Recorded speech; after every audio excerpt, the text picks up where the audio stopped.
Hi, Ron and Kimberly Olson and Jared Scott here, and we are down here in Arizona having a mastermind session.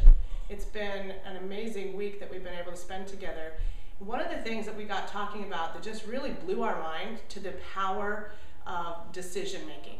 And we just had this conversation with Jared. Wanted to cut this video and share with you some of the great inspiration that comes from just making a decision and the great things, the course of action that can happen when you just really make a decision. So let me ask you, Jared, what is it that's changed for you? What is it exactly? You've been in this industry for, I would say, probably about 4 or 5 years now, right? You've made close in direct sales. You've made over $1 million in that amount of time. And let me ask you, how did it all start for you?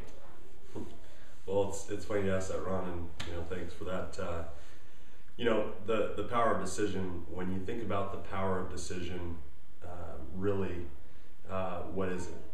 I think that some of the most impactful decisions that I've made in my life have been made on the spur of the moment, just quick. And I remember reading a book a long time ago that talked about some of the keys of leadership, and said that leaders have the abilities to make quick decisions.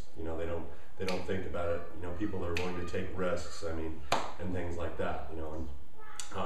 The reality of what we're talking about. With our business today, Empower Network, it's ridiculous. It's a $25 risk. So people no risk at all. Really. Yeah, there's no risk at all. But people think about that longer than it takes them to decide what they're going to order at McDonald's.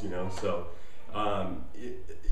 I would say that just being willing to, make a decision, take a risk.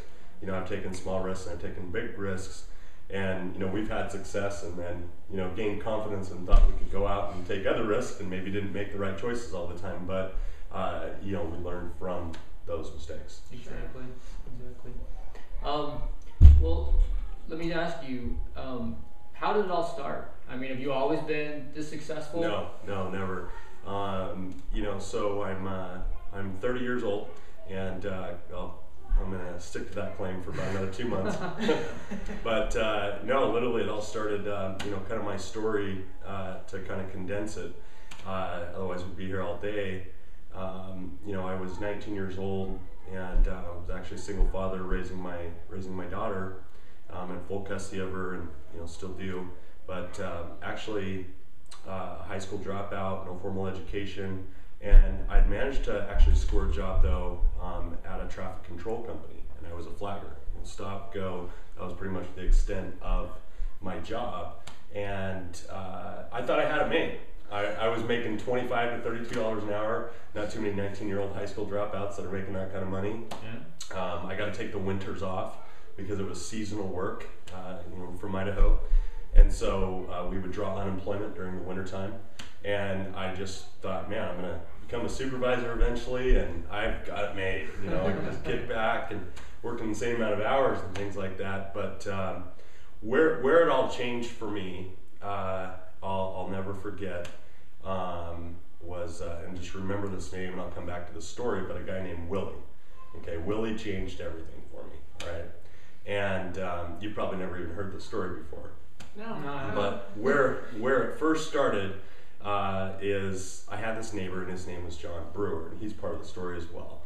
But John gave me a tape one day, and John asked me to, he asked me the famous question, which I'm sure most of you have been asked before, and he said, Jared, do you keep your career options open? I'm like, huh? What do you mean by that? Keep your career options open. He says, well, would you like to make some additional income? I'm like, oh no, I'm fine. I got all the income I need. Who needs more money, right? Right, exactly. And he says, well, would you like to make more money if it didn't conflict with what you're already doing? Or would you like to have a little bit more time freedom? You might have heard those questions before. I says, well, I do work a lot. And I says, yeah, that might be kind of nice. And John asked me probably a really important question too. And John asked me if I had a dream. And I said, well, sure, everybody's got dreams, Well, what are they? Yeah, that was pretty much the extent of my answer, right? Is I couldn't think about it because I was so busy working. Even at 19 years old, I was so busy working and in the grind, right, that I didn't have time to stop and think about. Nor did anybody in my environment or my world ask me. You know, my boss never called me up and says, Jared, what is your dream? Right? Yeah. What's important to you? Yeah, what boss? Yeah. does? So this was kind of a question that kind of took me out of my circle, you know, or out of my environment a little bit. And so I took the tape and, you know, one day I found some time and I listened to it. I found myself not being able to put it down because the information on this tape, it wasn't a sales tape, but it was just strictly, you know, motivational tape, and it was individuals who had already arrived, you know, at the levels they wanted to hit.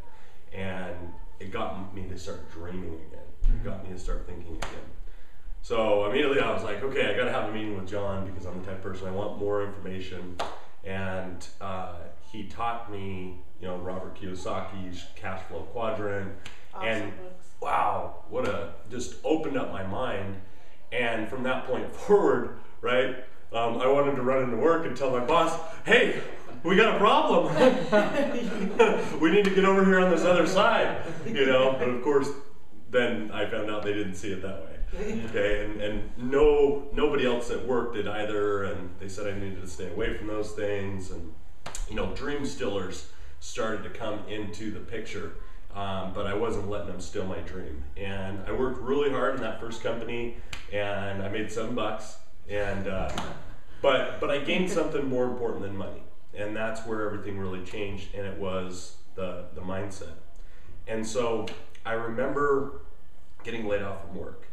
And John saying that, well, I got laid off from work, and I went to John and I told him, I says I needed to cut back on the weekly orders that I had with the company because I wasn't gonna have as much money. Mm-hmm. Well, he made a couple of suggestions and whatnot, but then I remember going to work shortly before that, and this is really when everything kind of clicked for me, right? Because I still loved my job, but I seen this business opportunity over here that could, you know, to get me to my dreams and goals and things like that. And we were standing out on a highway in Malad. You remember the Malad Pass in Idaho, okay? And mind you, this was probably about 2 months after there had been a major accident, and like 5 workers were killed. You know, so there's people out here, I mean, we're risking our lives, you know. For sure. During that time frame, I don't know if it still is statistically, but you know, traffic control was one of the #1 most dangerous jobs that you could have. Makes sense. And so we're standing out there on the road. It's like 6 in the morning, and you know, we've been working all night, setting up traffic control devices, you know, getting ready for the workers to come in. And we got this guy named Willie that works there. And Willie's over there and he's hauling sandbags out, and he's bringing stuff out of the truck, right? And I remember looking up at Willie, and here he is, got a scar hanging out of his mouth, right? He's all scraggly and stuff like that. And he's got a big tattoo of Betty Boop right here on his forearm. And he's like, oh, grab that sandbag. And I said, I remember asking him, I says, looked there for a minute, it was almost like a moment of clarity. And I says, Willie, I said, how long do you see yourself doing this? He's like, oh, what the hell do you mean? Till the day I die. And I remember in that moment that I realized, wow, if I don't change something now, that could be me in 30 years from now, 40 years from now. Time will get away. Don't really want to be a Willie. And so that's what changed everything. Not in the physical aspect, but up here. And so sometimes when it's hard, I think about Willie, you know, because there are hard times in business. I don't care if you're doing network marketing, you know, an online business, or a traditional business, you know, there's going to be hard times. You know, there were hard times at work too, but the rewards, you know, weigh themselves out. So because of that, and it was shortly after that you know, the job ended, and I'll save that for another video, but you know, it's now been through the series of, you know, network marketing and direct sales opportunities. And like I said, I mean, there's been ups and downs, there's been tough times, but it's been about 12 years since I've had a job. Wow. You know, about 12 years since I've had a W-2. Yeah. So. Would you say that you're probably psychologically unemployable? Yes, yes, yes, absolutely. Once you become an entrepreneur, it's Yeah. really difficult to go back So- to an actual 9 to Yeah, 5 job. something about somebody telling you when you can, I when you love have the to be freedom. there, and when you can go to Mhm. lunch, and when you can spend time with your family. That gets old real fast. Yeah, absolutely, absolutely. Yeah. Well, you know, maybe you can relate to the story that Jared's told, you know, about what's happened to him. And, you know, so many people get stuck in the 9 to 5 grind. And, you know, just like Jared did, he lost the ability to dream. And we just encourage you to, you know, to start to dream again, but more importantly, to take action on those dreams, to do what you need to do to get out of the position that you're in your life right now, so that you can spend more time with your family, can you just spend more time and just do the things that whatever you want to do. So you don't turn into Willie. Exactly. So you don't turn Don't into be Willie. Thanks, Willie. So If you're watching this. So click the link below. You know, get started on your dreams today, and get started so that you can get down the path of decision making that's going to lead you to where you can create the ability to achieve whatever your desires and your goals are. Because it's that decision to click that button below that's going to change your life today. join our team. And continue to make that decision every single day, because it's not just making the decision the first time that counts, but it's the continuation of making it every single day and doing the things necessary to keep at it. Absolutely. Have a great day, and we'll see you on the next video.